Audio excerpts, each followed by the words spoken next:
तरकीब कच्चे कीमे के कबाब बनाने की तरकीब कुछ ऐसे है। इसके लिए हमने बीफ का कीमा लिया है तकरीबन 1 किलो।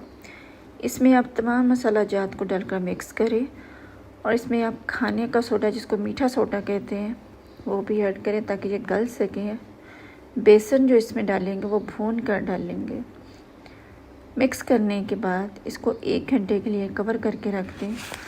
अब आप जिस भी शेप के कबाब बनाना चाहते हैं बनाकर फ्राई कर लें।